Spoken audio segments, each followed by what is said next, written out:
Hi, I'm Shujuna, and today I'm going to review a Bangla graphics novel. And I recently read it.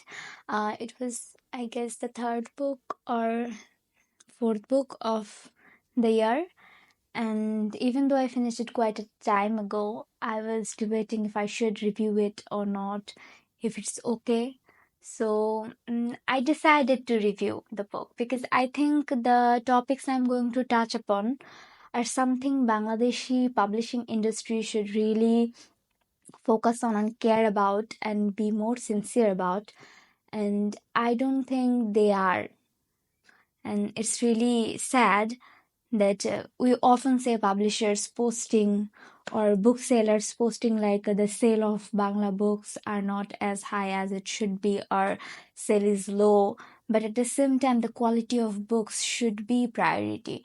If they are charging us 300, 400, 500 taka or whatever that is, whatever you want to charge, if you think to publish a quality book you need to charge 600 per book, it's okay, just do it. Maybe maybe not maybe.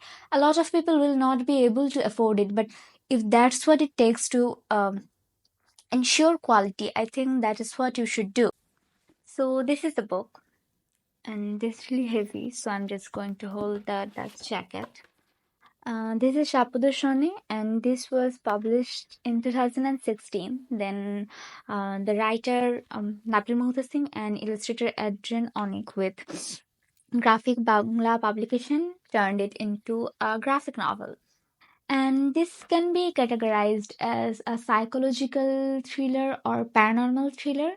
And the story is about this shooter who is a SAF game gold medalist, and he recently lost his father and now is going through psychological and emotional breakdown, and with his friend Jamshed, who also identifies as paranormal detective, or that's what he calls himself. They go on a journey, and together they unravel some mysteries. Sorry, unravel some mysteries. So this book is about that. And before I dive into what I said earlier, there are a few things that I must talk about. That one of them is Adrian Onig. I hope I'm not butchering his name. I loved his illustrations. He did a very good job in bringing the story into the pages through his art, through his design, and I absolutely loved how he did it. And this was really well done from his part. And about the story, it was a okay story for me, mainly because I will talk about that later. It was a okay story, an okay story. Some people might enjoy it, some not. Some really hate it, like every other book in the world. But for me, this was an okay read. So I was reading this book, and from the very first page, there were so many spelling mistakes, punctuation error or missing punctuation, or a word were repeated twice, or some words were missing, and this really takes me out of the reading a book. Like, it makes me not enjoy a book. Like, how am I supposed to enjoy a book that has so many spelling mistakes? So on page 27, I decided to write down all the spelling mistakes, and this is where it started. This is where I started, and this is where I end.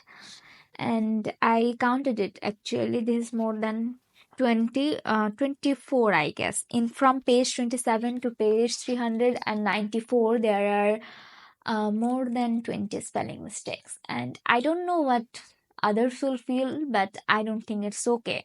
We are paying a substantial amount of money to buy a book. At the end of the day, this is a product, and we are consumer, and you are selling us something. And I don't even think one or two spelling mistake is okay, but that would have been understandable.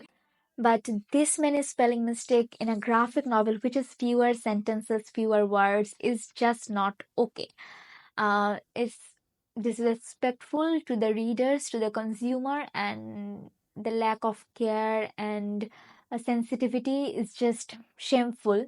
My brother, who bought this book. He's a school going student. He bought it with his pocket money. And I don't think it's fair to him or all of us who are going to buy this book to have a book that was not made with care and love, that didn't care about the enjoyment of the reader or reading experience of us. So I would never recommend anyone this book. I think if they come up with a better version with better production, and I don't know actually why this happened. Like, how can this happen?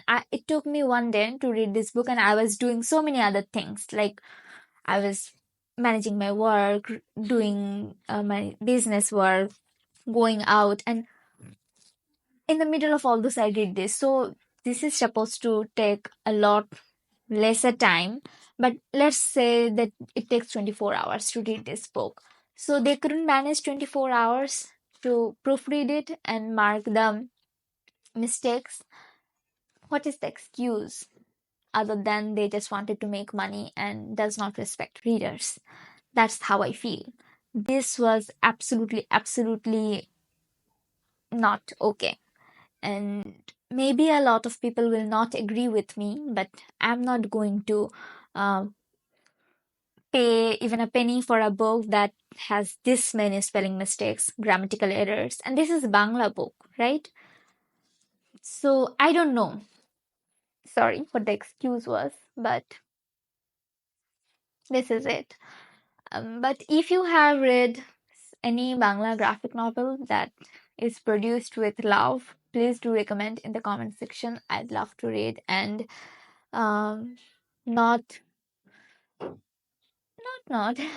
I'd love to read them and feel better about reading a good book.